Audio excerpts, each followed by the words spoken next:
그래서 기능적인, 이제까지 얘기했던 것처럼 기능적인 것은 이제 유사하지만 방금 이제 설명했던 것처럼 빈 공간을 채워서 유체 흐름을 만드는 것과 이 혈관 내부에 이 빈 공간이 없이 꽉 짜여져 있는 그 유체가 있는 상황에서의 그 이 순환, 즉 서큘레이션을 만드는 그런 상황은 약간의 차이가 있다라고 하는 그런 거를 미리 얘기를 하겠습니다.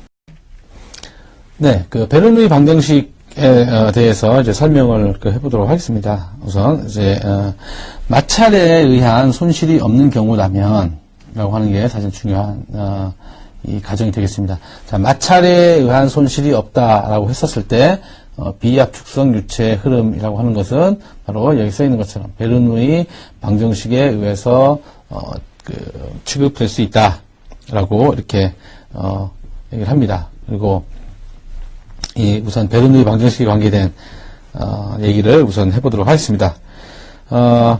우선 이 베르누이 방정식은 이 유선의 속도, 즉 유체와 관계되겠죠. 이거는 이제 자, 유체 속도를 얘기를 합니다. 유체 속도.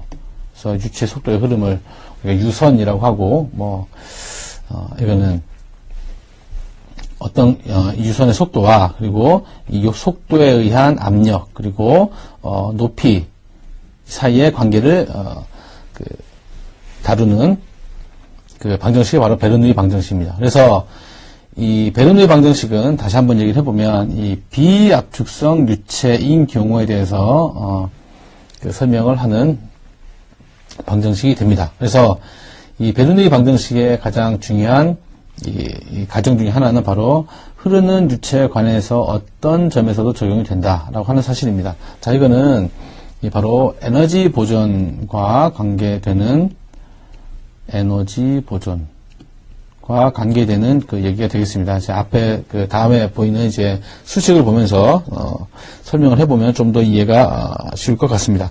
자, 위에서 설명했던 것처럼 우선 이 베르누이 방정식의 표현이 바로 자 이렇게 표현이 됩니다. 자, 이거는 바로 방금 위에서 얘기했던 것처럼 압력과 유선의 이 압력과 그다음에 유선의 속도인 요 V와 그리고 높이 사이 요 높이 사이의 관계를 다루는 것이고, 두 번째, 흐르는, 유체관의 어떤 점에서 적용된다라고 하는, 것이 바로 이제, 이 컨스탄트하다, 즉, 이제 일정하다라고 하는, 그런 내용이 되겠습니다. 어떤 점에 대해서도, 어느 위치에 대해서도 똑같이 거기에, 외부에서 작용하는, 압력이라든지 속도라든지 또는 높이와 관련된 에너지의 합은 모두 일정하다라고 하는 그게 바로 이제 베르누이 방정식이 되겠습니다. 자, 여기서 나타낸 그 P라고 하는 것은 자, 쭉 읽어보면 이 유체 압력이 바로 P가 될 것이고 높이는 H로 표시하고 밀도는 이제 Rho로 이렇게 표시를 하죠. RHO라고 이렇게 Rho라고 이렇게 읽습니다. 그리고 속도 V 에 관계된 요 물리량을 가지고 설명을 한 게 바로 베르누이 방정식이 되겠습니다. 여기서 중요한 이 관심 있게 살펴보아야 되는 게 앞으로 이제 여러 많은 이 물리학적인 물리학이든지 또는 이제 공학이라든지 사용되는 것 중에 하나가 바로 이제 요 내용이 되겠습니다. 바로 이 어떠한 점에서도 일정하게 적용된다라고 하는 이 바로 컨스탄트에 관계된 얘기가 되겠습니다. 자, 컨스탄트라고 하는 이 용어는 바로 이제 물리학에서는 일정하다. 자, 일정하다. 그리고 동일하다.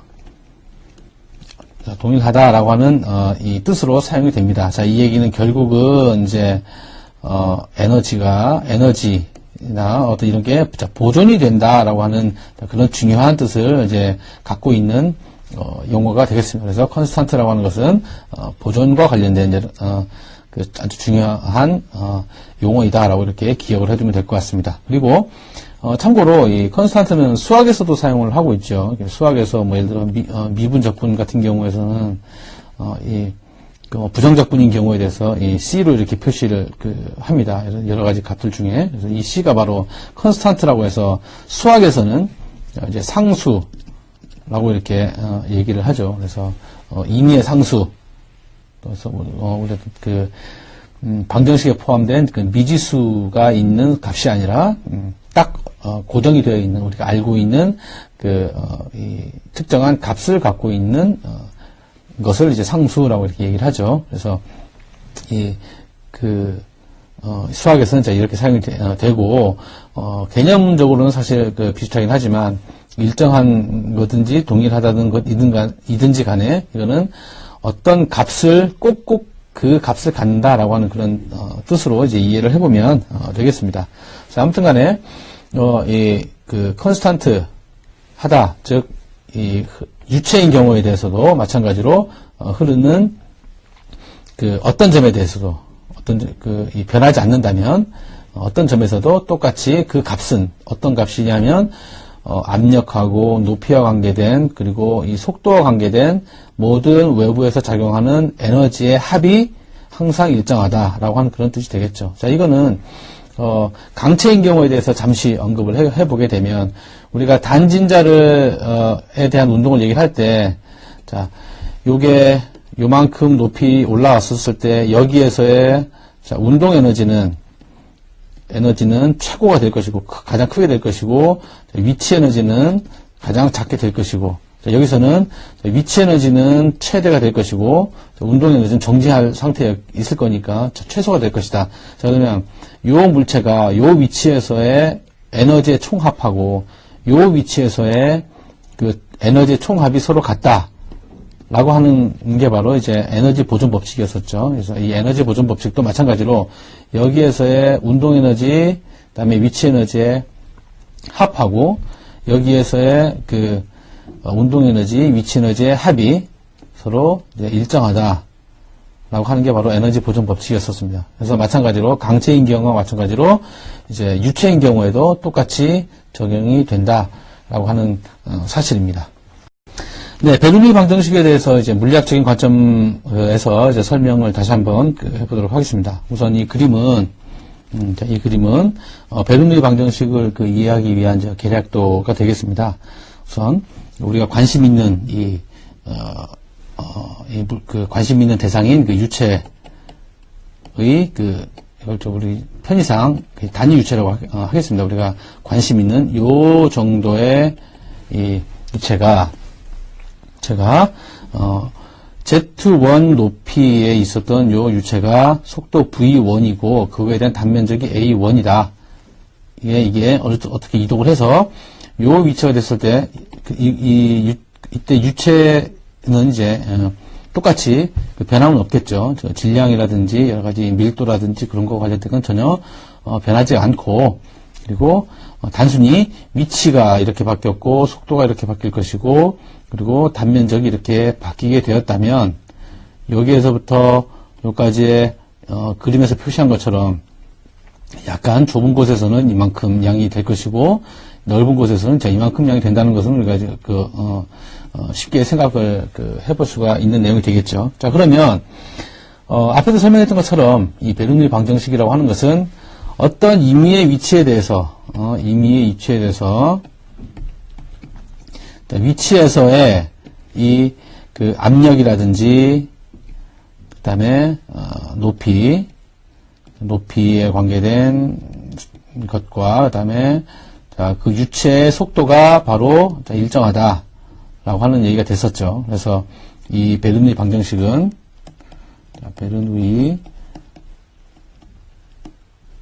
방정식은 좀 더 자세히 이렇게 구분을 지어서 설명을 해보게 되면, 우선 첫 번째 항인 압력이라고 하는 것은 바로 유체 압력에 의한 유체 단위 부피당의 포텐셜 에너지가 되겠습니다. 이 압력도 힘이고 그 힘이 바로 시간이 흐름에 따라서 에너지가 발생을 하기 때문에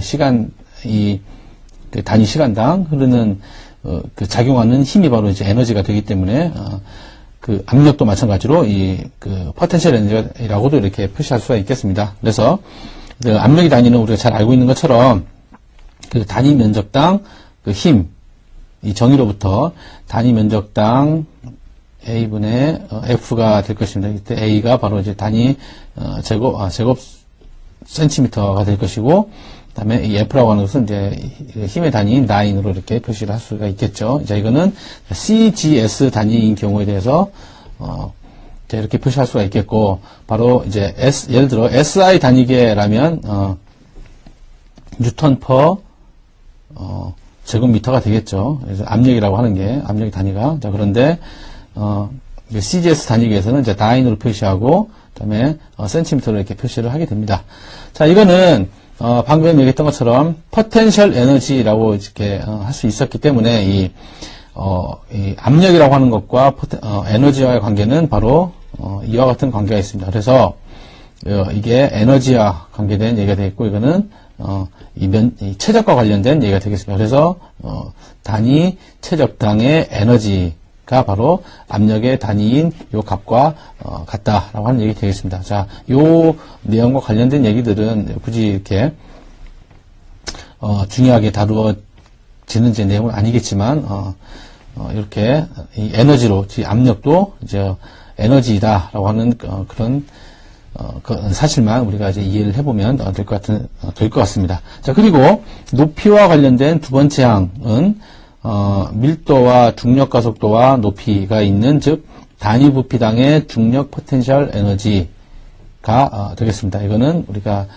중력장에서 우리 이제, 마치 mgh가, 위치 에너지라고 이렇게, 얘기를 했던 것처럼, 요 위치 에너지의 다음 표현이 바로 이제 포텐셜 에너지죠. 자, 포텐셜, 자, 에너지라고 이렇게 얘기를 합니다. 그래서 이 포텐셜 에너지는 잠재 에너지라고 이렇게 얘기를 하고, 그 잠재 에너지 중에, 우리가 많이 다뤘었던 이제 위치 에너지, 위치가 이동을 함에 따라서 이렇게 생긴 에너지가 위치 에너지죠. 그래서 그런 것처럼. 근데 여기서는 유체가, 위치가 아니라 유체가, 플루이드가, 자, 유체가, 여기서부터 어느 정도 이동을 했었을 때, 여기에서 갖고 있는 유체의 포텐셜 에너지, 이 잠재 에너지가 여기에서, 이만큼 그 이동을 했었을 때, 그 변화량을 나타내고자 할 때, 바로 이제, 그 중력 포텐셜 에너지를 사용을 하게 되는 것입니다. 자, 그리고, 그 세 번째 항, 속도와 관계된 이 세 번째 항은 단위 부피당 운동 에너지를 나타낸다라고 하는 것이죠. 그래서 이 운동 에너지라고 하는 것은 이때 분명히 이 유체의 흐름에 관계된 그 속도가 있을 테니까 우리 마치 중력장에서 강체인 경우에 2분의 1 mv 제곱과 유사하게 2분의 1 여기 나타낸 것처럼 우리가 관심 있는 유체의 밀도, 자, 밀도에다가 요 속도의 제곱과 관련됩니다. 자, 이거는 이 식을 어떻게 이렇게 변형을 시키는지와 관계된 거는, 이제까지 그 유체를 설명할 때, 유체 또한, 자, 강체와, 자, 유사한, 자, 힘을 받는다라고 하는 그런 사실로부터 자 이렇게 간단하게 이렇게 유도를 해낼 수가 있게 되는 것입니다. 그래서 이 차이점은 단지 형태가 이렇게 일정치 않다라고 하는 그런 차이 빼고는 다 똑같이 적용이 되겠습니다. 그래서 베르누이 방정식의 그 첫 항에 보면 이 첫 번째 이 가정에서 보면 이 유체는 마찰이 없는, 즉 이 마찰로 인해서 사실 실제 우리 일반적인 상황에서는 이제 마찰로 인해서 이렇게 많이 유체의 성질이 변하긴 하지만, 그렇지 않다라고 가정을 한 상황에서의 이 유체의 운동을 얘기를 하는 게 바로 베르누이 방정식이 되겠고, 외부로부터 어떤 힘이 가해졌을 때 이 고유한 성질이 변하지 않는 상황을 얘기를 하는 것이 바로 베르누이 방정식이 되겠습니다. 그래서, 이제 우리가 다루고자 하는, 그것도 마찬가지로, 아까 단진자와 관계된 얘기를, 앞에서도 이제 간단하게 설명을 했었지만, 그것과 관계된 것처럼, 모든 위치에, 여기에서 작용하는, 이 모든 에너지, 자, 모든 에너지의 합은, 자, 모든 에너지의 서메이션, 합이라고 하는 것은 여 위치에 있었을 때에, 자, 모든 에너지. 이렇게 우리가 여기서 발생될 수 있는 모든 에너지의 합의, 합과 같다는 이제 일정하다. 자, 하다라고 하는 그런 얘기가 되겠습니다. 즉, 이 말은 여기에 있는 에너지 이퀄, 여기에 있는 에너지가 된다라고 하는 그런 뜻이 되겠습니다. 네, 지금부터 이제 베르누이 방정식을 이제 좀 더 정량적으로 이제 분석을 하면서 설명을 해보도록 하겠습니다. 여기 그림에서 나타낸 것은 이 단면적이 그 A1이고 또 A2인 두 영역으로 이루어진 파이프를 통해서 흐르는 유체에 관계된 이 계략도를 나타낸 것입니다. 그래서 단면적이 A1이 상대적으로 그 단면적 A2인 경우보다 큰 경우에 대해서 베르누이 방정식이 어떻게 표현이 되는지, 그리고 이 둘 간에 흐르는 이 관계를 어떻게 정리할 수 있는지에 관계된 것을 이제 설명을 하나씩 해보도록 하겠습니다. 우선 그림을 보면서 이제 설명을 해보면 그 A1 단면적에 흐르는 이 속도가, 자, 여기 안 보이지만, 자, V1으로 이렇게 속도를 가지고 있고, 단면적 A2에 흐르는 이 속도는, 방향은 이쪽 방향이겠죠? 자, V2가 되겠습니다. 이쪽 방향으로 흐르는 게 되겠다, 이거죠. 그러면, 이 파이프 내 어떤 점에 이제 1초 동안 지나가는 유치의 부피라고 하는 것은 단면적에, 에다가 이제 그 흐르는 유체의 속도가 되겠습니다. 그리고 이 구역 1, 2에 즉 A1과 A2 이 구역인 경우에 대해서 유체에 흐르는 비는 서로 동일하게 되겠죠. 아까 이 베르누이 방정식에서부터 그 내용을 생각을 해보게 되면 분명히 이 유체에 흐르는 부피는 모두 동일하다. 즉 A1에서 V1을 속도를 갖고 있는 것이나 A2에서 V2를 갖는 그 흐르는 유체의 부피는 똑같게 되겠습니다. 물론 그 표현되는 이게 보면 요 양이 예를 들어 여기서부터 요 정도 양이라면 여기서는 상대적으로 여기로부터 요까지 좀 더 넓은 영역이 될 것이고 여기서는 좀 더 좁은 영역이 되겠죠.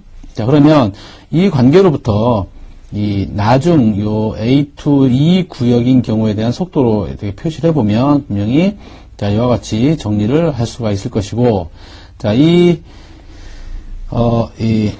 방정식의 뜻은 여기 보는 것처럼 예를 들어서 그림에서 나타낸 것처럼 A1이 A2에 비해서 큰 경우에 대해서는 즉 A 분자가 분모보다 큰 경우에 대해서는 분명히 요게 그 어떤 정수값이 어떤 실수값이 나올 것이기 때문에 V2는 항상 V1보다 크게 됩니다. 자, 이 내용을 잘 기억을 해두고 나중에 다시 좀 더 자세히 설명을 하도록 하겠습니다. 아무튼 이 방정식에 의하면 A1이 즉 분자가 큰 경우이기 때문에 어떤 즉 소수점의 형태가 아니라 어떤 실수값을 갖게 될 것이고 어떤 그 비율이 나타나게 될 것이기 때문에 항상 이 속도 V2는 V1보다 항상 크게 된다라고 하는 것이죠.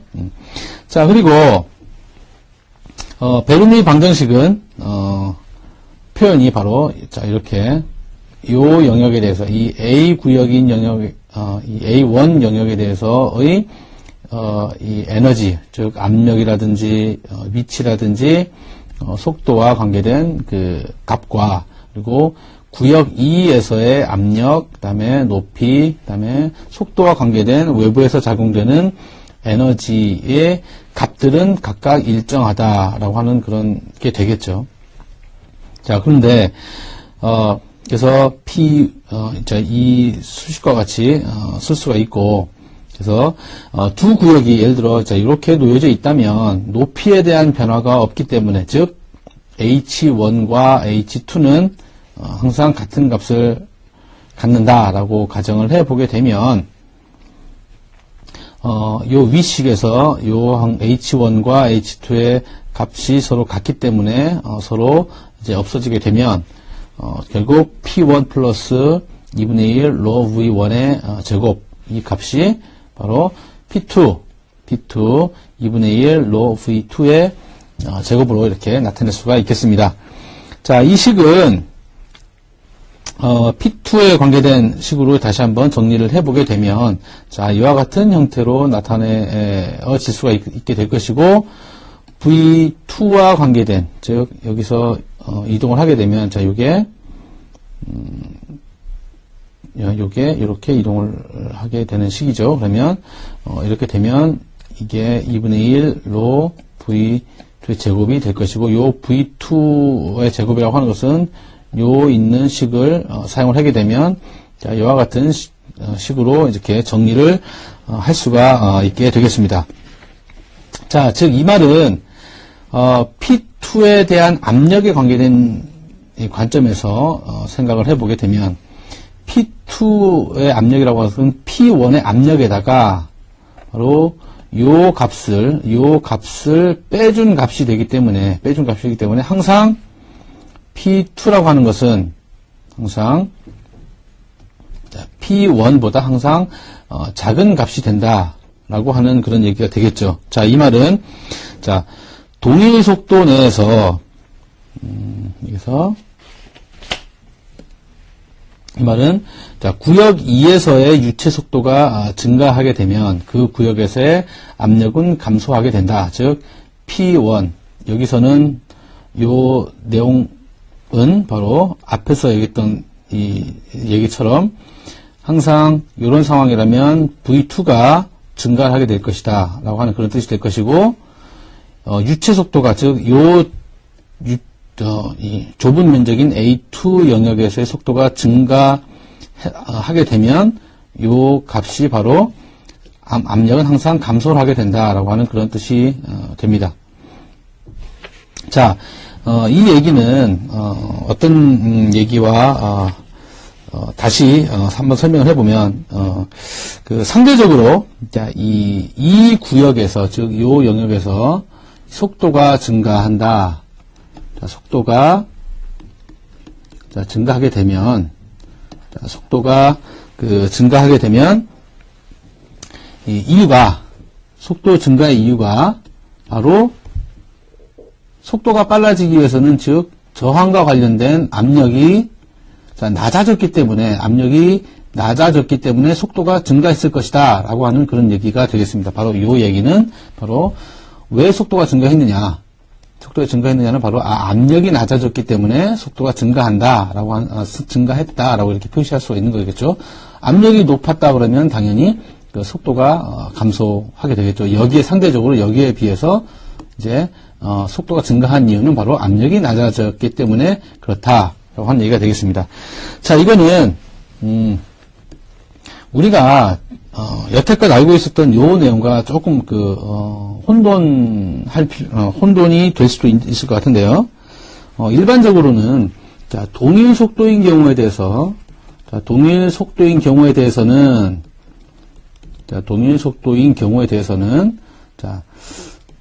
면적이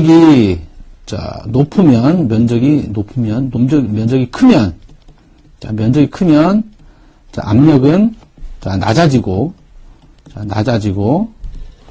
면적이 작으면 면적이 작게 되면 압력은 높아진다고 우리가 알고 있습니다. 자, 그런데 여기서는 그 면적이 작아짐에도 압력은 감소한다라고 얘기를 했었죠. 자, 그래서 이거는 동일 속도인 경우에 대해서는 우리가 알고 있는 요 내용이 맞습니다. 맞고, 근데 방금 얘기했었던 것처럼 이 속도가 이 면적이 낮아지면 속도가 빨라지고 이 속도가 빨라지는 것으로 인해서 이 이유는 바로 압력이 낮아지는 이유 때문에 이렇게